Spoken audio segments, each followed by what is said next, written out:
चला चला चला.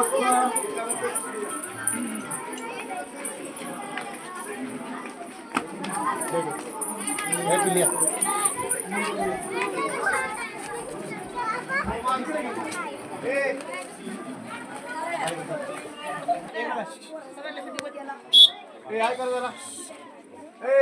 आज आपण महाबळेश्वर येथील पंचगंगा मंदिर या ठिकाणी भेट देण्यासाठी आलेलो आहे. हे समोर दिसते ते पंचगंगा मंदिर. हे मंदिर 5,500 वर्षापूर्वीचं मंदिर आहे.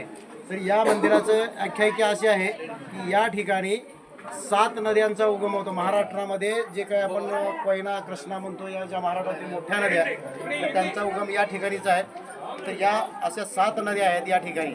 या नद्यांचा उगम अलग अलग आहे, वेगवेगळा आहे, परंतु एकत्र येताना त्या कुंडामध्ये आपण पाहिलं की त्या कुंडामध्ये सगळे एकत्र येतात आणि या ठिकाणाहून लुप्त आहेत. आणि खाली गेल्यानंतर आपण वेगवेगळ्या दिशेने ते उगम पावतात आणि वेगवेगळ्या दिशेने वाहतात. त्याच्यामध्ये आपल्या महाराष्ट्रामध्ये प्रसिद्ध कोयना धरण जे आपण म्हणतो ते कोयना या नदीवर आहे.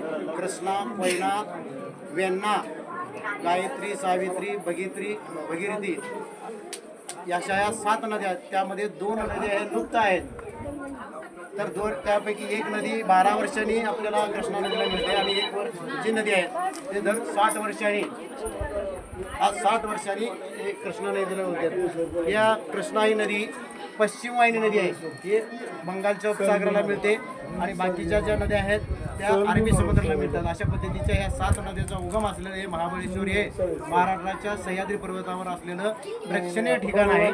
यावर्षी या ठिकाणी दरवर्षी लाखो पर्यटक, भाविक आणि ज्या शैक्षणिक स्थळी आहेत विद्यार्थ्यांना माहिती देण्यासाठी या ठिकाणी भेट देतात आणि या ठिकाणी आपण भेट देऊन या ठिकाणची माहिती सर्वजण घेतात. धन्यवाद.